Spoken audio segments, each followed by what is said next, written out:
Hello everyone. तो अब हम नेक्स्ट करते हैं, आज हम करेंगे कैनोनिकल इंसेंबल। अब कैनोनिकल इंसेंबल में हमारे पास अब यहाँ पे हमने निकालना क्या है, नंबर ऑफ़ माइक्रोस्टेट्स निकालने हैं। ठीक है, अब हम पहले अब तक जो हम कर रहे थे, ठीक है, कि नंबर ऑफ़ माइक्रोस्टेट निकालते थे, वहाँ से एंट्रोपी फाइंड कर लेते थे, फिर हमें कुछ भी पता चल जाता था, प्रेशर निकालना था, टेम्परेचर निकालना था, जहाँ केमिकल पोटेंशियल निकालना था, कुछ भी निकाल सकते थे। बट अब हम एक नई चीज़ फाइंड किया करेंगे, ठीक है, वो होगा हमारे पास पार्टीशन फंक्शन। ठीक है, पार्टीशन फंक्शन फाइंड करने से भी पहले अब इसमें हमारे सिर्फ 2-3 फॉर्मूलेज़ हैं जिससे पूरी की पूरी कैनोनिकल इंसेंबल, ठीक है, सॉल्व हो जाती है। और मोस्टली इसमें से क्वेश्चंस आएंगे ही आएंगे एग्ज़ाम में। अब हमारे पास फॉर्मूला क्या है, ठीक है, प्रोबेबिलिटी ऑफ पार्टिकल, ठीक है, probability of particle in ith state में होने की प्रोबेबिलिटी किसके इक्वल होगी, e⁻⁻ beta ith divided by क्या हो जाएगा, summation ith e⁻ beta ith। अब यहाँ पे बीटा क्या है, 1/kBt, ठीक है, kB बोल्ट्जमैन कांस्टेंट है और T क्या है, टेम्परेचर है। ith क्या है, एनर्जी स्टेट है। पार्टिकल की ith एनर्जी स्टेट में होने की प्रोबेबिलिटी, ठीक है, रिपीट कर रही हूँ, पार्टिकल की ith एनर्जी स्टेट में होने की प्रोबेबिलिटी किसके इक्वल होती है, pith। आप जिस एनर्जी स्टेट में फाइंड करना चाहते हैं वो एनर्जी यहाँ पे आ जाएगी। टोटल डिवाइड बाय क्या हो जाएगा, जितनी एनर्जी स्टेट है उन सब का आपने सम करना है। अब जो ये टर्म है, ठीक है, इसको हम लिखते हैं पार्टीशन फंक्शन और इसको हम Q से डिनोट करते हैं। ठीक है, समेशन e⁻ बीटा ith, ये है हमारे पास पार्टीशन फंक्शन।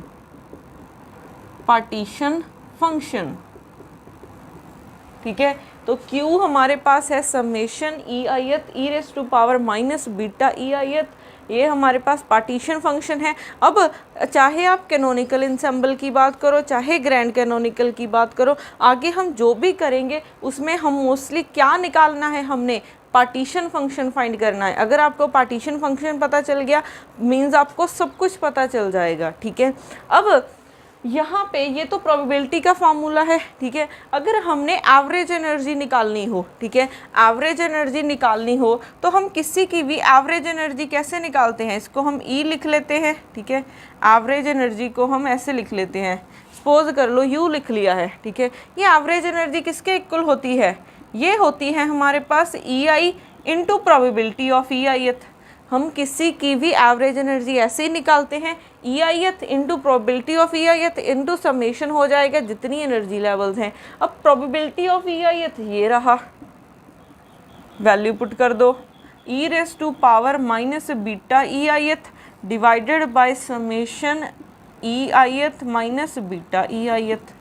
ठीक है, तो ये हो जाएगा एवरेज एनर्जी निकालने का फॉर्मूला। ठीक है, एवरेज एनर्जी, ठीक है, ये क्या था हमारे पास, probability of particle in ith energy state, ith energy state में होने की प्रोबेबिलिटी है।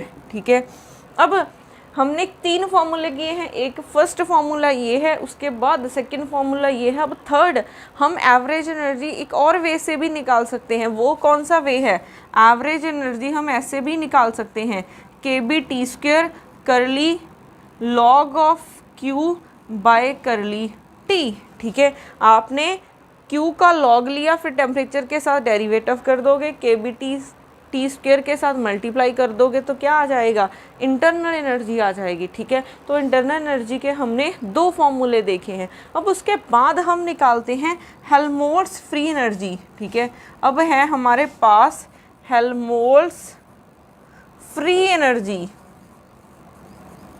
ये इसका एक्सप्रेशन क्या है, -kT log ऑफ Q। ठीक है, तो ये हमारे पास 3 फॉर्मूलेज हैं, फर्स्ट ये है, फिर सेकंड ये है, ये भी सेकंड में ही आ जाएगा, फिर ये हमारा थर्ड।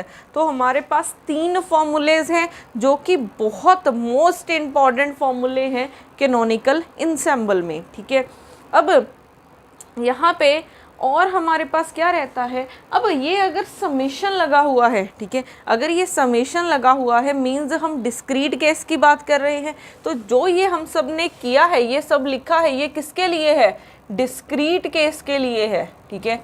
डिस्क्रीट अगर हो, डिस्क्रीट एनर्जी लेवल्स प्रेजेंट हो, तब हमने ये किया है। अगर हमारे पास कॉन्टीन्यूअस एनर्जी लेवल्स प्रेजेंट हो, ठीक है, अगर हमारे पास कॉन्टीन्यूअस एनर्जी लेवल्स प्रेजेंट हो, तब हमारे पास क्या होगा, ठीक है, तब हमारे पास पार्टीशन फंक्शन कुछ ऐसे चेंज हो जाएगा, ठीक है।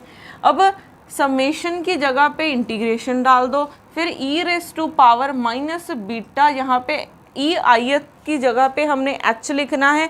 h क्या है, हैमिल्टोनियन, और यहाँ पे इंटीग्रेशन है तो हम लिखेंगे dfp df q, ठीक है, और यहाँ पे हमने डिवाइड कर दिया 1/h race to power f।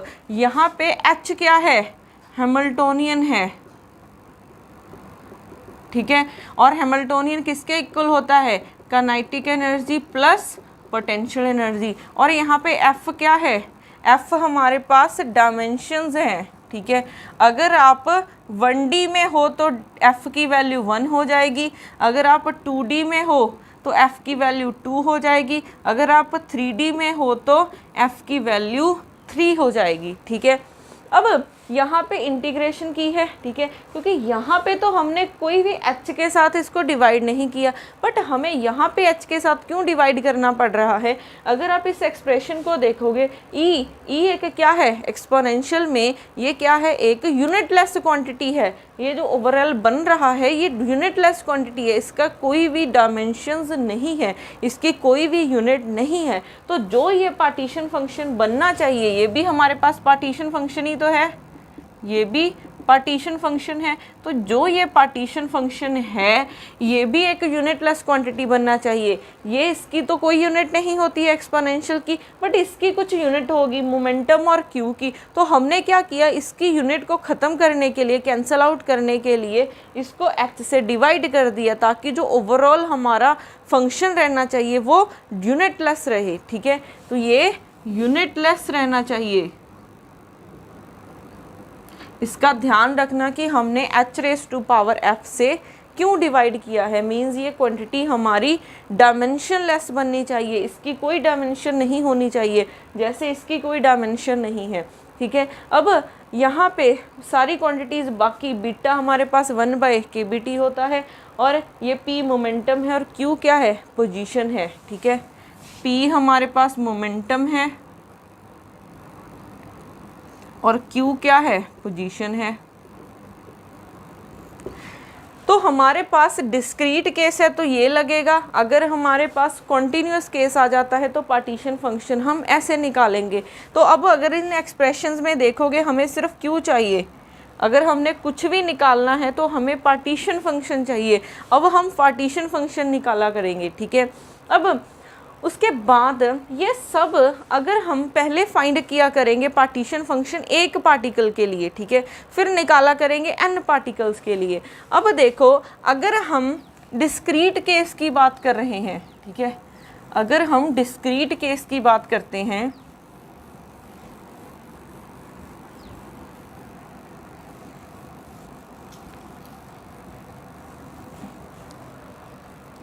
First है, अगर मैं डिस्क्रीट केस की बात करती हूँ, ठीक है, डिस्क्रीट एनर्जी लेवल्स हैं, एनर्जी लेवल्स, तो हमारे पास Qn partition function for n particle, ठीक है। अब यहाँ पे 2 केसेस आएंगे, ठीक है। अगर तो हमारे पास पार्टिकल्स डिस्टिंग्विशेबल हैं, ठीक है, अगर पार्टिकल्स डिस्टिंग्विशेबल हैं तो यहाँ पे लिख देते हैं, अगर पार्टिकल्स डिस्टिंग्विशेबल हैं, ठीक है, तो हमने क्या करना है, एक पार्टिकल का पार्टीशन फंक्शन निकाला, अगर n का निकालना है तो रेस टू पावर n कर दोगे। अगर आपके पास पार्टिकल्स इनडिस्टिंग्विशेबल हैं, ठीक है, इनडिस्टिंग्विशेबल हैं, तब भी आपने क्या करना है, ऐसे ही करना है, सेम, ठीक है, एक का निकालोगे n पार्टिकल्स के लिए रेस टू पावर n हो जाएगा। ये किसके लिए है? सिर्फ अगर डिस्क्रीट एनर्जी लेवल्स हैं। बट अगर हमारे पास कॉन्टीन्यूअस एनर्जी लेवल्स प्रेजेंट हो, ठीक है, कॉन्टीन्यूअस एनर्जी लेवल्स प्रेजेंट हो, तब आपने क्या करना है, यहाँ पे फर्स्ट है अगर डिस्टिंग्विशेबल हो तो क्या होगा, डिस्टिंग्विशेबल हो। सेकंड, अगर इनडिस्टिंग्विशेबल हो तो क्या होगा,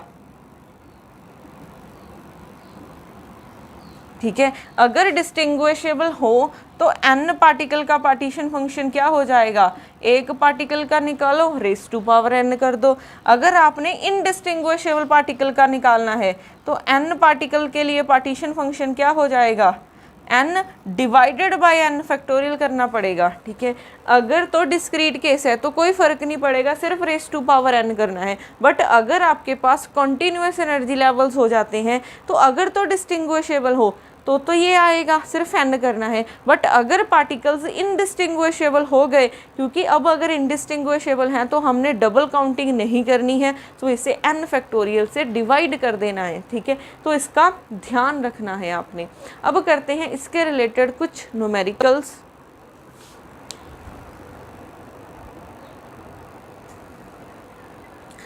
अब इसके ही रिलेटेड कुछ न्यूमेरिकल्स करते हैं। तो हमारे पास फर्स्ट क्वेश्चन है, a close system having 3 non degenerate energy levels with energy given है हमें। ठीक है, एनर्जी कौन सी गिवन है, एक 0 है, एक +E है और एक -E है। Is at a temperature T for E is equal to 2 kBT the probability of finding the particle in the state with energy 0।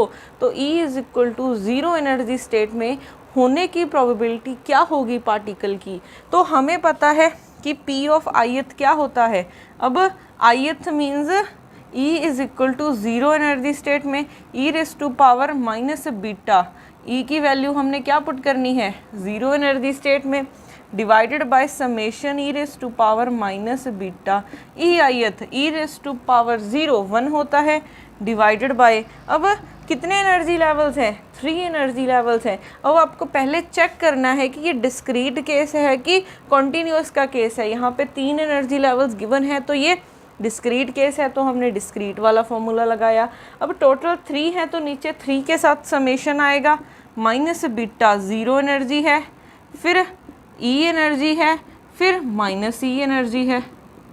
ठीक है, तो यहाँ से probability E is equal to 0 energy state में होने की क्या हो जाएगी, 1 plus E raise to power -beta E plus E raise to power beta E। इसको थोड़ा सा रीअरेंज करते हैं। ठीक है, 1 प्लस इसको आगे लिखा E raise to power beta E plus E raise to power -beta E। अब देखो हमें पता है कॉस ऑफ कॉस H, अगर मैं यहाँ पे लिखूँ बीटा E तो ये क्या हो जाएगा, E raise to power +beta E plus E raise to power -beta E by 2। तो इसकी वैल्यू क्या हो जाएगी, 2 times cos of beta E is equal to E raise to power beta E plus E raise to power -beta E। ठीक है, तो value बन जाएगी हमारे पास 1/1 plus 2 times cos hyperbolic beta E। ठीक है, तो ये हो जाएगी हमारे पास probability of finding the particle in E is equal to 0 energy state में। तो ऐसे फॉर्मूला यूज़ करना है आपने। ठीक है, अब नेक्स्ट है जो हमने ये फॉर्मूला किया है। ठीक है, ये हमने कब किया है, जो हमारे पास एनर्जी लेवल्स क्या हैं, नॉन डीजनरेट हैं। ठीक है, जब हमारे पास एनर्जी लेवल्स क्या हैं, नॉन डीजनरेट हैं। अगर डीजनरेट एनर्जी लेवल्स आ जाएं, अगर डीजनरेट एनर्जी लेवल्स आ जाएं तो फॉर्मूला कैसे चेंज हो जाएगा। ठीक है, अब हमने लिखा है for non degenerate energy levels के लिए लिखा है, for non degenerate energy levels के लिए लिखा है। तो क्या था formula, Pi is equal to E raise to power -beta E ith by summation ith E raise to power -beta E ith for degenerate energy levels के लिए हो, for degenerate energy levels with degeneracy, ठीक है, with degeneracy क्या हो जाएगी, degeneracy GI, ठीक है। तो यहाँ से ये फॉर्मूला कैसे चेंज हो जाएगा, सिर्फ GI के साथ मल्टीप्लाई करना है, GI e raise to power minus beta EIth divided by summation e raise to power minus beta EIth, और यहाँ पे GIth हो जाएगा, ठीक है। अगर डीजनरेट एनर्जी लेवल्स आ जाते हैं तो फॉर्मूला ऐसे चेंज हो जाएगा, बस ऊपर भी GI के साथ और नीचे भी GI के साथ मल्टीप्लाई कर देना है, ठीक है। तो इसका ध्यान रखना। अब पहले क्वेश्चन 2 रीड करो, क्या बन जाएगा ये। अब इसमें क्या है, a system can have 3 energy levels 0 plus minus E, तो ये डिस्क्रीट का केस है और 3 एनर्जी लेवल्स गिवन है हमें, कौन से E is equal to 0, E और माइनस ई गिवन है। The level E is equal to 0 is a doubly degenerate, means ये लेवल की डीजनरेसी कितनी है, 2 है, और while the other are non degenerate, the average energy find करनी है अब हमने, ठीक है, एवरेज एनर्जी फाइंड करनी है। तो अब ये इसकी डीजनरेसी कितनी है, 1, तो 1 हम क्यों नहीं लिखते, क्योंकि 1 मल्टीप्लाई करोगे तो कोई फ़र्क नहीं पड़ता है, तो इसकी डीजनरेसी नॉन डीजनरेट मीन्स उसकी डीजनरेसी 1 है, सिर्फ एक ही लेवल है। अब वैल्यूज़ पुट कर दो यहाँ पे, ठीक है, वैल्यूज़, क्योंकि बट हमने क्या निकालना है, एवरेज एनर्जी निकालनी है। तो एवरेज एनर्जी हम कैसे फाइंड करेंगे, ठीक है, एवरेज एनर्जी के लिए हमारे पास फॉर्मूला था, मोस्टली अगर आपने यूज़ करना है तो ये वाला फॉर्मूला यूज़ किया करो, ठीक है, KB_T² करली LN_T bye curly T, sorry LN_Q, ठीक है, U is equal to KB_T² करली बाय करली T LN_Q। अब हमें Q चाहिए, पार्टीशन फंक्शन चाहिए, तो पार्टीशन फंक्शन, ये पार्टीशन फंक्शन ही तो होता है, तो ये हो जाएगा summation I GI e raise to power minus beta EIth। Values put करो, पहला एनर्जी लेवल 0 है, डीजनरेसी कितनी है 2, तो 2 times e raise to power minus beta 0 plus energy E है, डीजनरेसी 1 है, तो e raise to power minus beta E plus minus e energy है, डीजनरेसी कितनी है 1,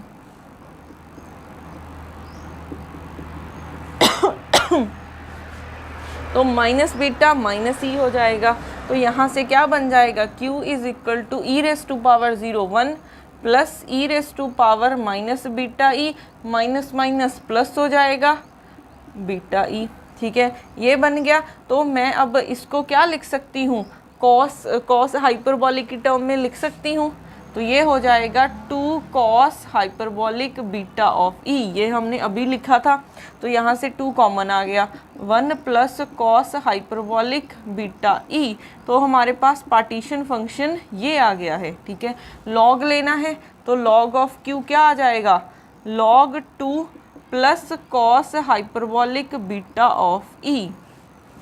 अब आपने क्या करना है, इसका डेरिवेटिव करना है, ठीक है, करली बाय करली टी निकालना है, तो अब करली लॉग ऑफ करली टी, तो ये डेरिवेटिव करोगे, लॉग है तो 1 बाय आ जाएगा, 2 times 1 plus cos hyperbolic beta ई। अब लॉग को छोड़ के डेरिवेटिव करोगे, 2 एज इट इज़, 1 का डेरिवेटिव 0 प्लस कॉस का डेरिवेटिव साइन h हो जाएगा बीटा ई।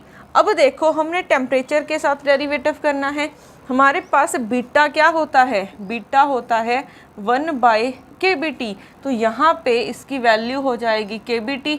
अब कॉस को छोड़ के डेरिवेटिव करोगे तो क्या आ जाएगा साथ में, माइनस एप्सिलॉन बाय KB_T², ठीक है, T की -1 ऊपर -1 आगे आ जाएगा और T² बन जाएगा, ठीक है, पावर एक आगे आ जाती है और एक कम हो जाती है, यही बन जाएगा। तो ये क्या बन गया, 2 के साथ 2 cancel, minus epsilon by KB_T² sine h hyperbolic beta E divided by 1 plus cos hyperbolic beta e, ठीक है, यही बन जाएगा हमारे पास। अब उसके बाद अब हमने ये करली LN_Q बाय करली T आया है, तो U क्या बन गया यहाँ से, तो यहाँ से u क्या बन गया, u is equal to k B T square, यहाँ पे वैल्यू क्या है माइनस एप्सिलॉन बाय के B T square, sine h beta की वैल्यू पुट कर सकते हैं, ये होती है डिवाइडेड बाय 1 प्लस कॉस, इसकी वैल्यू क्या होती है एप्सिलॉन बाय के बी टी, बीटा की वैल्यू 1 बाय के बी टी होती है, ये कैंसिल। तो यहाँ से क्या बन जाएगा u is equal to minus epsilon sine h epsilon by के B T divided by 1 plus cos hyperbolic epsilon by के बी टी। तो एवरेज एनर्जी हमारे पास ये आ जाएगी, ठीक है।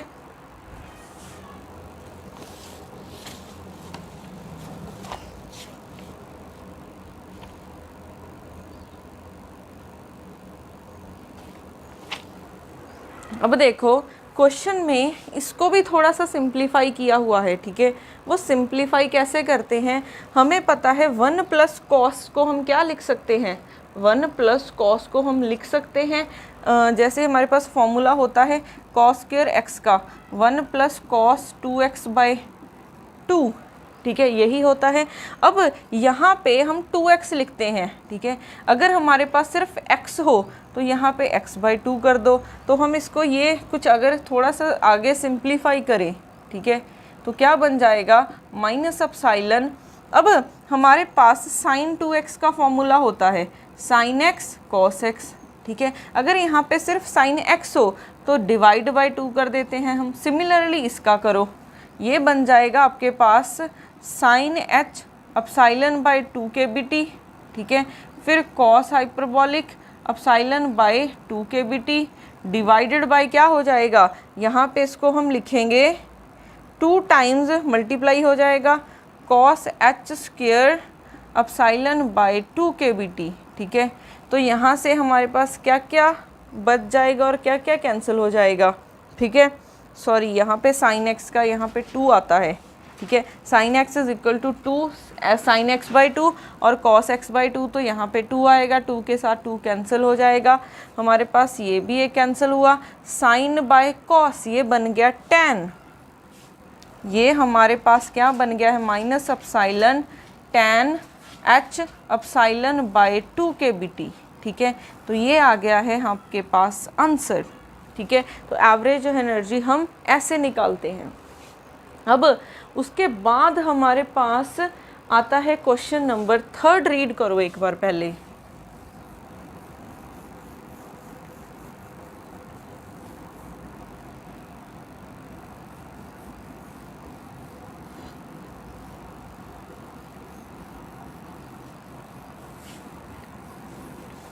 क्वेश्चन नंबर 3 है a two level has energy 0 and E. The level with the energy 0 is non-degenerate while the level with the energy E is triply degenerate. The mean energy means the average energy of the classical particle in this system. अब हमने फिर से average energy निकालनी है। Energy क्या given है 0 और E, ये नॉन डीजनरेट मीन्स इसकी डीजनरेसी 1 है और एनर्जी ई वाला क्या है ट्रिपली डीजनरेट है, ठीक है। अगर एवरेज एनर्जी निकालनी है तो क्या होता है average energy k B T square curly l n q by curly t, ठीक है। अब हमने ये फॉर्मूले से तो निकाल लिया है, अब हमारे पास एक और फॉर्मूला भी होता है। वो हमने फॉर्मूला क्या लिखा था, समेशन आई ई आयत E raise to power minus beta E आयत बाय समेशन आयत E raise to power minus beta E आयत। ये भी फॉर्मूला हमने लिखा था, ठीक है। तो अब इस फॉर्मूले से निकाल लेते हैं। लास्ट क्वेश्चन हमने इससे निकाला था। अब अगर इसको यूज़ करें तो हमारे पास क्या बन जाएगा, अब यहाँ पे 2 एनर्जी लेवल्स हैं, ठीक है। पहली एनर्जी लेवल 0 है E raise to power minus beta 0 plus second क्या है ई है, क्योंकि इसकी डीजनरेसी तो 1 ही है। अब डीजनरेसी का केस है तो मल्टीप्लाई कर देते हैं हम जी आई के साथ, ठीक है। कभी भी अगर डीजनरेसी वाला क्वेश्चन आता है तो सिंपली जी आई के साथ मल्टीप्लाई कर देना है। अब ज़ीरो वाले की तो डिजेनरेसी 1 है, अगर ई वाले की देखोगे तो कितनी डिजेनरेसी है 3 E raise to power minus beta E divided by क्या है यहाँ पे ज़ीरो की degeneracy 1 into E raise to power beta 0 plus E energy की degeneracy 3 E raise to power minus beta यहाँ पे ई है, ठीक है। फिर u क्या आ गया, ये तो 0 बन गया 3 raise to power minus beta E divided by e raise to power 0 1 3 raise to power minus beta e, तो एवरेज एनर्जी ये बन जाएगी, ठीक है। तो हमने दोनों फॉर्मूले, ठीक है, यूज़ करने सीख लिए हैं, तो ऐसे यूज़ करना है आपने। अब करते हैं 4th क्वेश्चन, एक बार रीड कर लो पहले।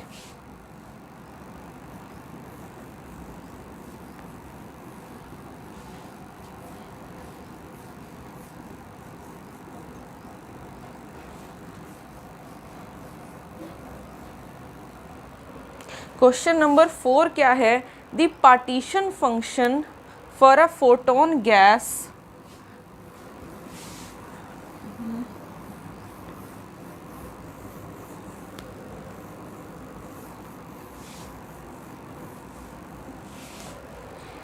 The partition function for a photon gas हमें गिवन है, ठीक है।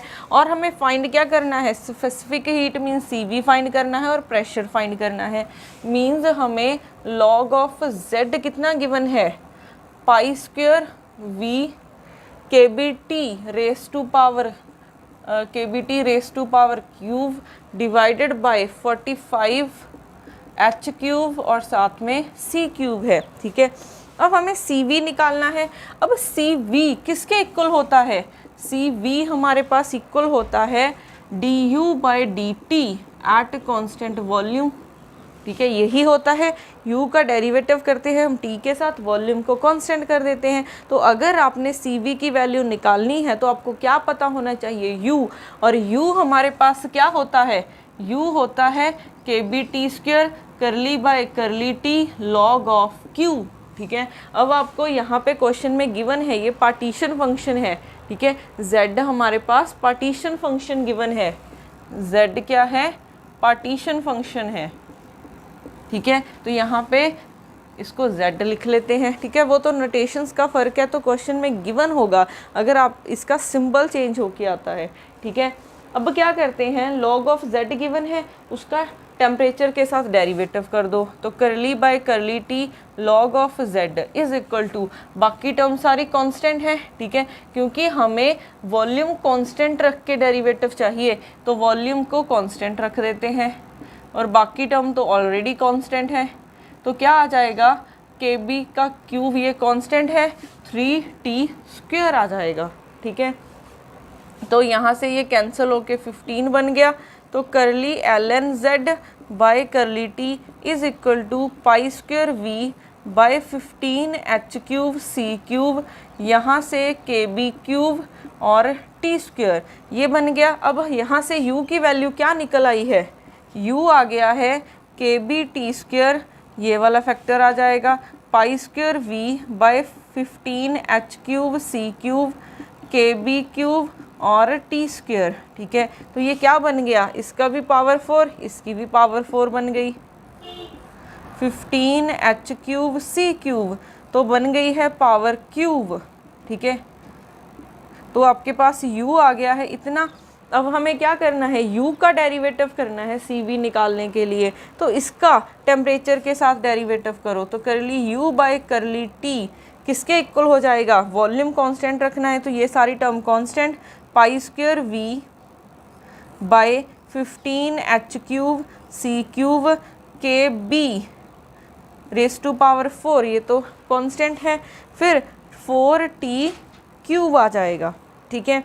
तो यहाँ से हमारे पास CV की क्या वैल्यू निकल आई है, पाई स्क्वायर v ये 4 आया है divided by 15 h cube c cube KB raise to power 4 और t क्यूब आ गया है, तो CV t क्यूब के साथ वेरी कर रहा है, ठीक है। तो ऐसे हम CV निकाल सकते हैं। तो आपको स्टेप बाय स्टेप चलना है कि CV कैसे निकलता है, ये तो हम एक्सप्रेशन बहुत बार कर चुके हैं, ठीक है। du/dt से निकलता है, तो आपको u पता होना चाहिए, u का फॉर्मूला हमें ये पता है, ठीक है। तो अब हमारा CV निकल गया है, हमने फर्स्ट पार्ट किया है। अब हम करते हैं नेक्स्ट पार्ट। तो सेकंड पार्ट क्या है, the pressure of the photon gas हमें निकालना है। अब प्रेशर कहाँ से निकालें, ठीक है।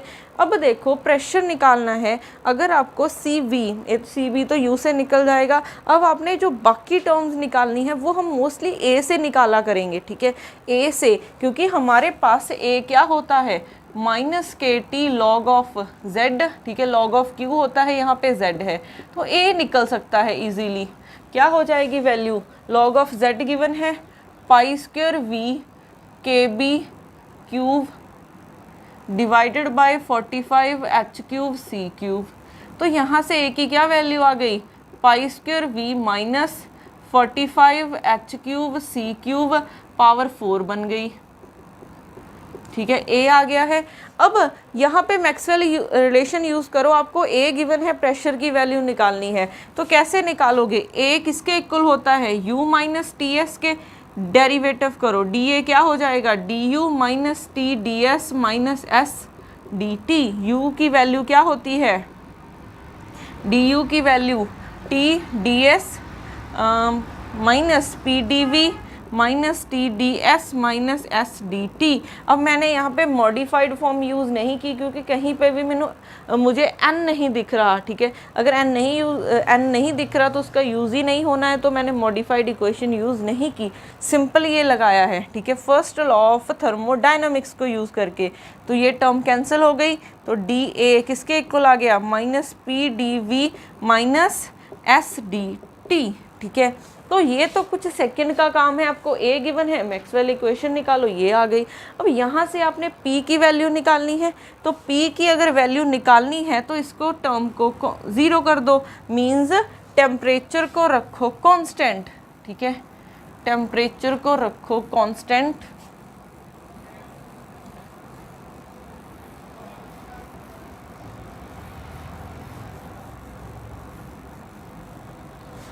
अब यहाँ पे अगर P की वैल्यू निकालनी है तो टेम्परेचर को रखा कांस्टेंट, तो dt 0 हो जाएगा, तो DA is equal to minus PDV आ जाएगा, ठीक है, इतनी टर्म। तो यहाँ से P क्या हो जाएगा, माइनस करली A बाई करली V एट कांस्टेंट टेम्परेचर, ठीक है। अब हमें A की वैल्यू गिवन है, अब आपने वॉल्यूम के साथ डेरिवेटिव करना है और टेम्परेचर को कांस्टेंट रखना है, तो क्या आ जाएगा, प्रेशर माइनस है, माइनस π² V का डेरिवेटिव करोगे 1 आ जाएगा, बाय 45 h³ c³, फिर यहाँ पे KBT raise to power 4, minus minus plus बन गया, तो π² KBT raise to power 4 by 45 h³ c³। तो यहाँ से प्रेशर की वैल्यू ये बन गई है, ठीक है, प्रेशर की वैल्यू हमारे पास ये आ गई है। तो ऐसे अगर आपने कुछ भी निकालना हो, जैसे आप यहाँ से एंट्रोपी पूछा जाए तो यहाँ से निकाल सकते हो। अगर हम मॉडिफाइड इक्वेशन लिखते, ठीक है, तो यहाँ पे प्लस म्यू DN आता, अगर केमिकल पोटेंशियल निकालना हो तब भी आप इसको यूज़ कर सकते हो, ठीक है। तो ऐसे ये A को यूज़ करना है, अगर बाकी सारी टर्म्स निकालनी है तो A को याद रखना, क्योंकि A निकालना सबसे ईजी है, -KT log ऑफ Z करना है, A निकल गया, यहाँ से कोई भी वैल्यू निकाल लो, ठीक है। तो अब तक हमने क्या किया था, डिस्क्रीट वाले क्वेश्चंस किए हैं। अब हम कुछ क्वेश्चंस करते हैं जो कॉन्टीन्यूअस वाले फॉर्मूले को, ठीक है, लेके यूज़ होंगे, कॉन्टीन्यूअस वाले पार्टीशन फंक्शन को यूज़ करके सॉल्व होंगे।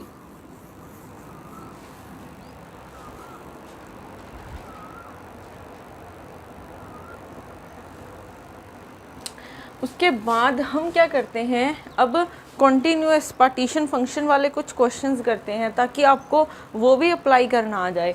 अब हमारे पास फर्स्ट क्वेश्चन है, a gas of an non relativistic classical particles in one dimensional is subjected to a potential. अब हमें पोटेंशियल गिवन है। अब देखो यहाँ पे ये डिस्क्रीट केस नहीं है क्योंकि x की वैल्यूज़ कुछ भी हो सकती हैं, तो ये हमारे पास कॉन्टीन्यूअस वाला केस आ गया। और अल्फ़ा कांस्टेंट है तो हमें पार्टीशन फंक्शन निकालना है। तो पार्टीशन फंक्शन हमारे पास होता किसके इक्वल है, 1/h⁻f integration e⁻ beta h dfp dfq। ठीक है, अब ये 1 डायमेंशन में गिवन है, 1 डायमेंशन मीन्स f की वैल्यू 1 है, तो ये क्या हो जाएगा 1/h e⁻ beta h dp dx। ठीक है, q की वैल्यू x है। अब यहाँ पे h हमारे पास क्या होता है, h होता है kinetic energy plus potential energy. 1D की बात कर रहे हैं तो सिर्फ एक ही टर्म आएगी काइनेटिक एनर्जी की, और potential energy alpha into x mod given है। ये वाली वैल्यू यहाँ पे सब्स्टिट्यूट की तो Q क्या बन गया 1/h इंटीग्रेशन होगी, क्योंकि P पे भी होनी है X पे भी होनी है, e⁻ बीटा की वैल्यू होती है 1/kBt।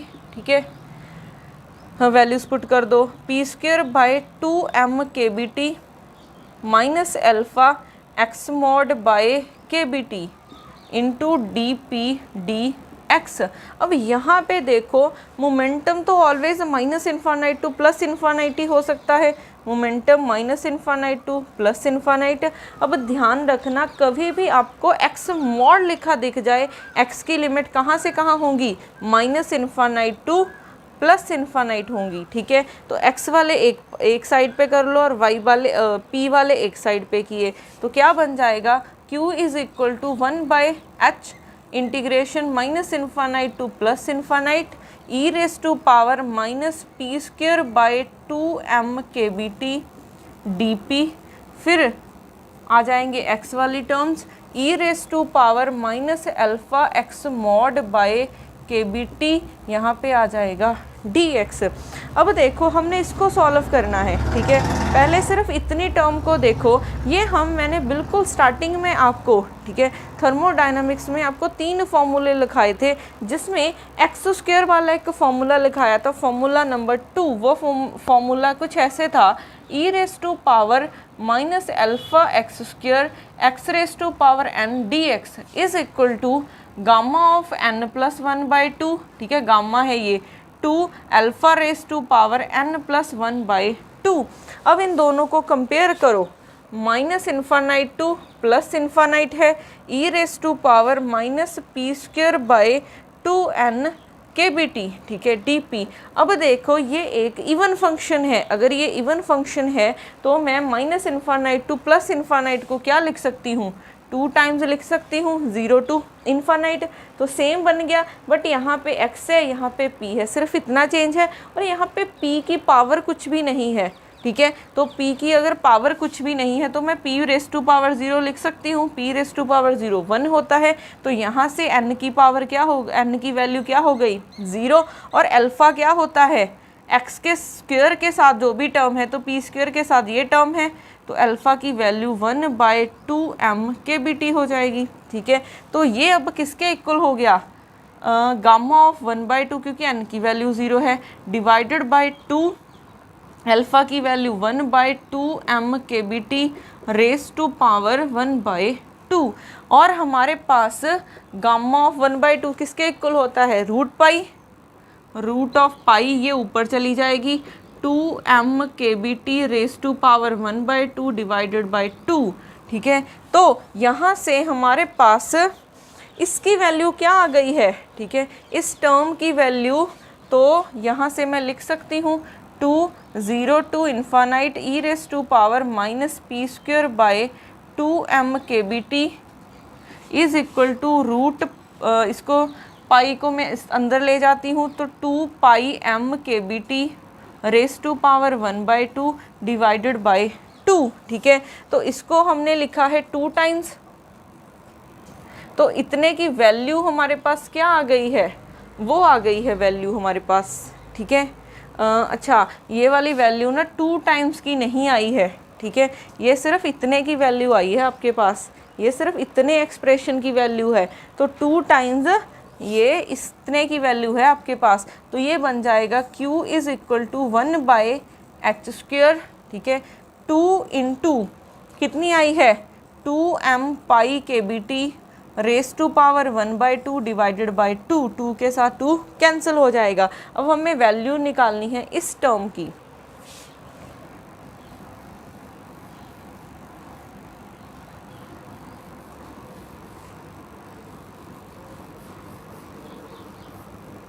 तो मोस्टली अगर आपको याद रखा जा सकता है ये formula -∞ to +∞ e raise to power -p² / 2m kBT dp, इसकी वैल्यू किसके इक्वल आई है √2m पाई kBT, ठीक है, डिवाइड बाय 2 था, इसको मल्टीप्लाई कर दिया तो ये लिमिट ऐसे चेंज हो जाएंगी -∞ to +∞ e raise to power -p² / 2m kBT into dp, इसके इक्वल आ गया है, ठीक है।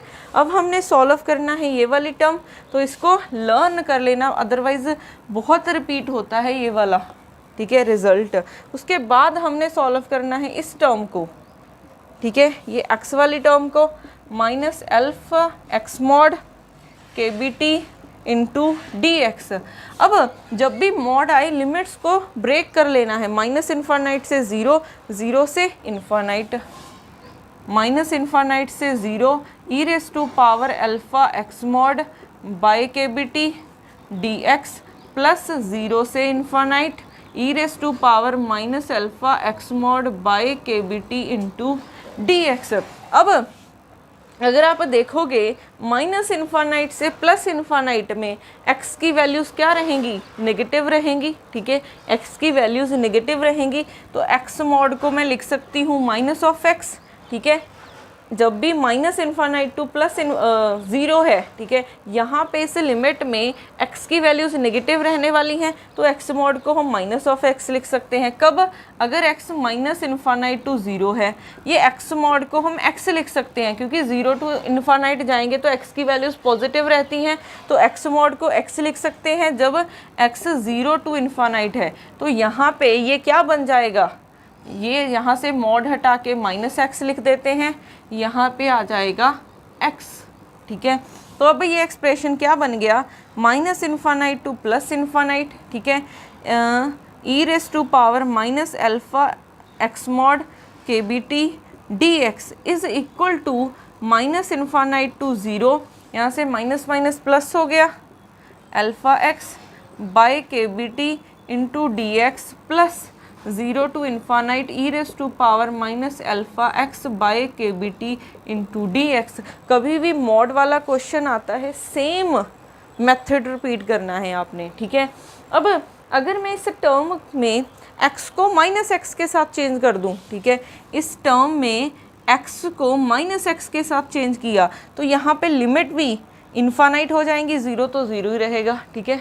अगर आपने x को -∞ रखा तो माइनस तो ऑलरेडी है तो प्लस हो जाएगा, तो ये देखो ऐसे बन जाएगा, ये इन्फानाइट यहाँ पे 0, e raise to power x को -x किया है तो -α x kBT और यहाँ पे -dx आ जाएगा, ठीक है।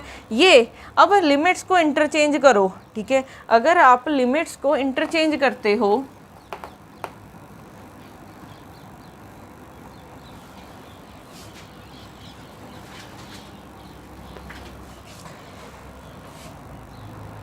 यहाँ पे, अगर हमें पता है a टू b है, ठीक है, इसको मैं -(b to a) लिख सकती हूँ, तो सिमिलरली मैं क्या लिख सकती हूँ -0 टू इन्फानाइट कर दूँ e raise to power -α x kBT और -dx है, तो ये माइनस माइनस प्लस हो जाएगा, ठीक है। तो ये बन जाएगा 0 to infinite e raise to power -α x by kBT dx, ठीक है। तो ये इसकी वैल्यू ये निकाली है और ये है, तो दोनों टर्म सेम ही है, तो मैं इसको क्या लिख सकती हूँ 2 टाइम्स लिख सकती हूँ, ठीक है। तो मैं इतनी टर्म को क्या लिख सकती हूँ 2 टाइम्स लिख सकती हूँ, ठीक है।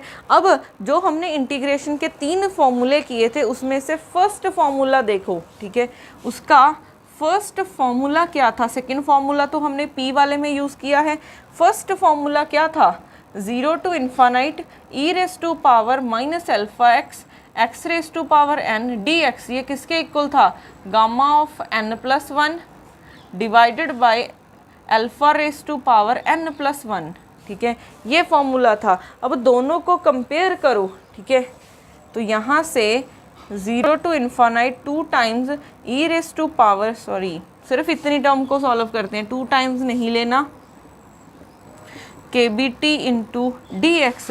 अब यहाँ पे x की कोई भी टर्म नहीं है, मीन्स n हमारा 0 है, और अल्फ़ा क्या होता है, x को छोड़ के बाकी टर्म, तो अल्फ़ा की वैल्यू यहाँ पे क्या आ गई है, अल्फ़ा बाय के बी टी, ठीक है, क्योंकि क्वेश्चन में ऑलरेडी वो कांस्टेंट अल्फ़ा दे रखा था उन्होंने, ठीक है, तो कंफ्यूज मत होना, अल्फ़ा की वैल्यू अल्फ़ा बाय के बी टी है। आप इसको सिंबल भी चेंज कर सकते हो, ए रख लो यहाँ पे, ठीक है, तो ए की वैल्यू अल्फ़ा बाय के बी टी हो जाएगी, तो ये बन जाएगा ए हो जाएगा यहाँ पे, ठीक है, क्वेश्चन फॉर्मूले में ही चेंज कर लेना अल्फ़ा को ए, अदरवाइज क्वेश्चन में भी आपको अल्फ़ा गिवन है तो कंफ्यूज हो जाओगे, ठीक है।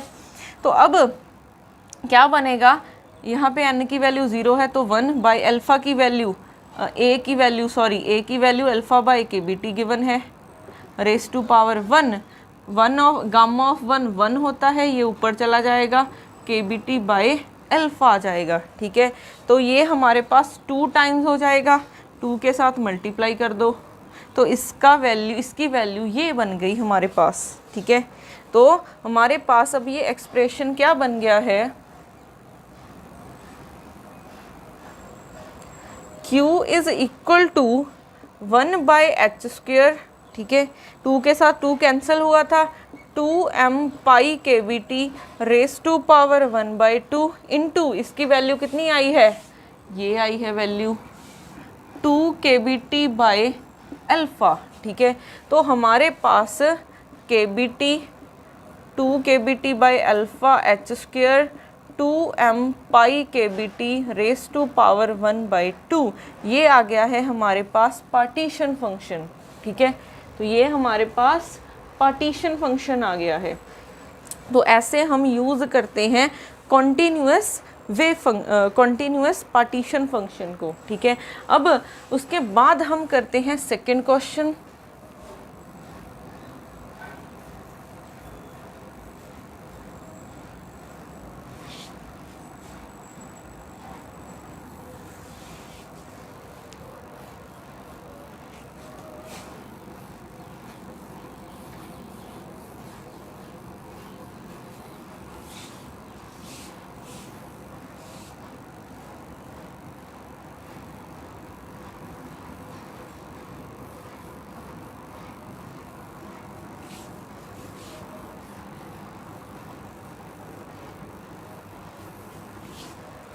अब है हमारे पास next question, consider a gas of an non interacting monoatomic indistinguishable non-relativistic molecules each having a mass m filled in a container of volume v in thermal equilibrium at a temperature T। Means ये बात कर रहे हैं classical idol gas की, ठीक है। Find partition function, अगर classical idol gas है एनर्जी कुछ भी हो सकती है, ठीक है, एनर्जी अगर कुछ भी हो सकती है तो ये कॉन्टीन्यूअस का केस है। तो यहाँ पे हमारे पास h की क्या वैल्यू आ जाएगी, p²/2m। अब फर्स्टली हम इसको फाइंड करते हैं 3D के 1D के केस में, ठीक है। पहले हम इसको 1D के केस में फाइंड करते हैं, फिर 2D में भी देखेंगे और फिर 3D में भी फाइंड करेंगे इसको। तो 1D के केस में h किसके इक्वल हो जाएगा, p²/2m। अब यहाँ पे पार्टिकल्स क्या हैं, हमारे पास कंप्लीटली फ्री हैं, अगर फ्री हैं तो पोटेंशियल एनर्जी 0 हो जाएगी। अब हमने पार्टीशन फंक्शन निकालना है, तो पार्टीशन फंक्शन क्या होता है, हम 1D की बात कर रहे हैं, ठीक है, पहले हम 1D का केस कर रहे हैं। तो क्या हो जाएगा, 1/h⁻⁴ e⁻⁻βh इंटीग्रेशन 2 टाइम्स होगी dp/dx, ठीक है। तो यहाँ से हमारे पास 1/h। अब आपने लिमिट्स क्या लेनी है, ठीक है, उन्होंने बोला है कि जो n मॉलिक्यूल्स हैं वो कंटेनर में प्रेजेंट है, ठीक है। वैसे तो उन्होंने दिया हुआ है वॉल्यूम, ठीक है, मीन्स ये 3D की बात कर रहे हैं। अगर हम क्या करें, 1D बॉक्स लेके चलें, ठीक है, यहाँ पे थोड़ी सी चेंज करते हैं, यहाँ पे बॉक्स जिसकी लेंथ L है, ठीक है, बॉक्स जिसकी लेंथ L है, तो बॉक्स की लेंथ अगर L है तो पार्टिकल कैसे किस में रह रहा होगा, लेंथ 0 to L। तो हमारे पास कुछ ऐसा ही केस होगा, ये बॉक्स है जिसकी लेंथ 0 to L है, ठीक है। तो अब लिमिट्स क्या हो जाएंगी x की, 0 to L। अब मोमेंटम तो पॉजिटिव में भी हो सकता है, अगर यहाँ से जाएगा टकरा के वापस आएगा तो नेगेटिव में चला जाएगा। तो मोमेंटम तो कुछ भी हो सकता है, माइनस इन्फानाइट से plus infinite, e raise to power beta की वैल्यू 1/kBt, तो p²/2m kBt dp dx। अब इसको सेपरेट कर लो तो क्या बन जाएगा, 1/h 0 to L dx है, सिर्फ x वाली टर्म dx है, फिर 0 minus infinite to plus infinite e raise to power minus p²/2m kBt और dp। ये हमने अभी सॉल्व किया था क्वेश्चन नंबर 1 में, ठीक है, अभी सॉल्व किया था। इसकी वैल्यू क्या आई थी, √2m पाई kBt, ठीक है। इसकी इंटीग्रेशन करोगे क्या आ जाएगा, 1/लेंथ आ जाएगी, ठीक है, ये x आ जाएगा, फिर लिमिट पुट कर दोगे तो L आ जाएगा। तो यहाँ से Q की क्या वैल्यू निकल के आई है, Q आ गया है 1/h L और 2πm kBt, ठीक है, रेस टू पावर 1/2। अब देखो यहाँ पे L/, ठीक है, इसको मैं कुछ ऐसे लिख रही हूँ, 2m पाई kBt, ठीक है, बाय h² कर दिया और ऊपर रूट आ जाएगा।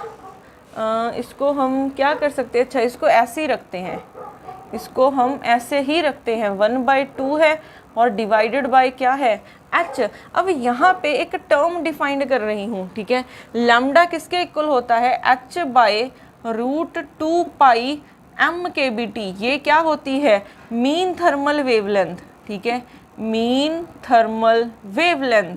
कभी कभी क्वेश्चन में आ जाता है कि आइडल पार्टीशन फंक्शन निकालो आइडल गैस के लिए in terms of mean thermal wavelength. तो मीन थर्मल वेवलेंथ किसके इक्वल है, h/√2πm kBt के, ठीक है। तो ये एक्सप्रेशन क्या बन गया, Q is equal to L/λ। ये किसके लिए आया है, सिर्फ एक पार्टिकल के लिए आया है। क्यों, क्योंकि हमने एक पार्टिकल का यहाँ पे एनर्जी लिखी है, एक पार्टिकल के लिए हैमिल्टोनियन लिखा है। तो अब अगर हमने n पार्टिकल्स के लिए निकालना हो तो ये कंटिन्यूअस का केस है। और अगर हमें क्वेश्चन में गिवन है, गिवन क्या है, इनडिस्टिंग्विशेबल पार्टिकल्स हैं, तो इनडिस्टिंग्विशेबल पार्टिकल्स के लिए हमारे पास n पार्टिकल्स के लिए क्या हो जाता है, ठीक है, n पार्टिकल्स के लिए क्या हो जाता है, 1 का raise to power n divided by n factorial करते हैं तो क्या आ जाएगा आंसर, Q1 मीन्स ये एक पार्टिकल के लिए हमने निकाला है, ठीक है। तो यहाँ पे क्या हो जाएगा, L/λ raise to power n divided by 1/n factorial, ठीक है। ये हो जाएगा n पार्टिकल्स के लिए पार्टीशन फंक्शन, ठीक है, क्योंकि कंटिन्यूस का केस है, कभी हमने n फैक्टोरियल से डिवाइड किया है। अगर हमने यही 2D में करना होता, ठीक है, अगर हमने यही 2D में करना होता तो यहाँ पे f की वैल्यू हम 2 लिखते, यहाँ पे 2D आता और यहाँ पे आपके पास 2 काइनेटिक एनर्जी आनी थी, x कंपोनेंट भी आएगा, y कंपोनेंट भी आएगा, ठीक है। तो अब हमारे पास यहाँ पे ये कुछ ऐसे बन जाएगा, ठीक है, एक्सप्रेशन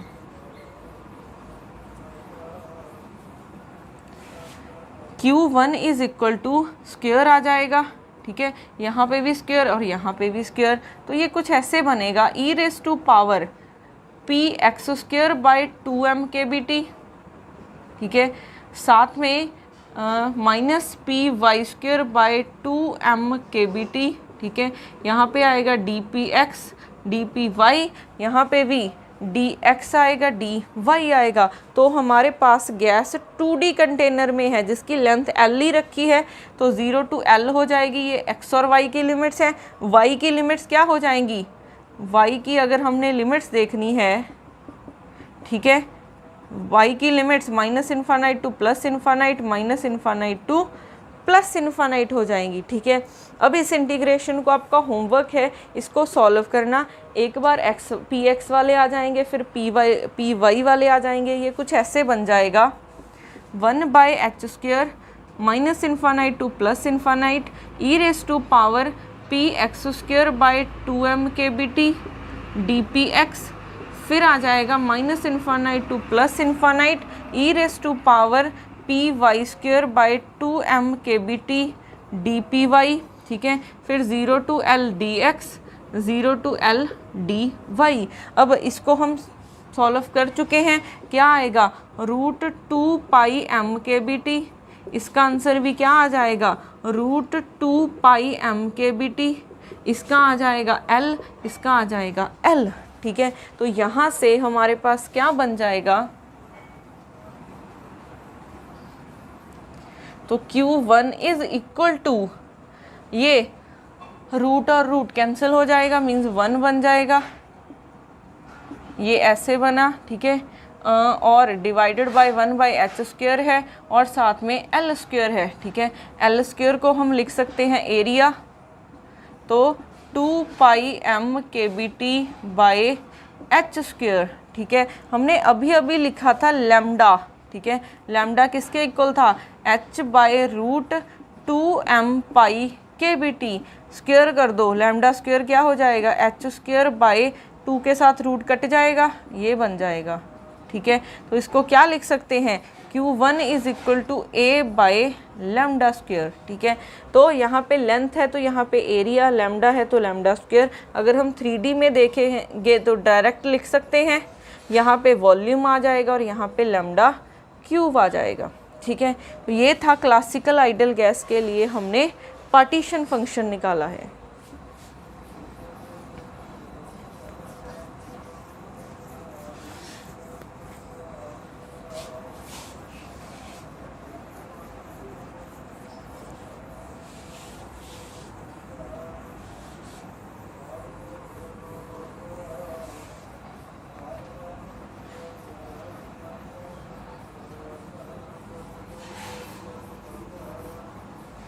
अब बाकी प्रॉब्लम हम नेक्स्ट लेक्चर में करेंगे।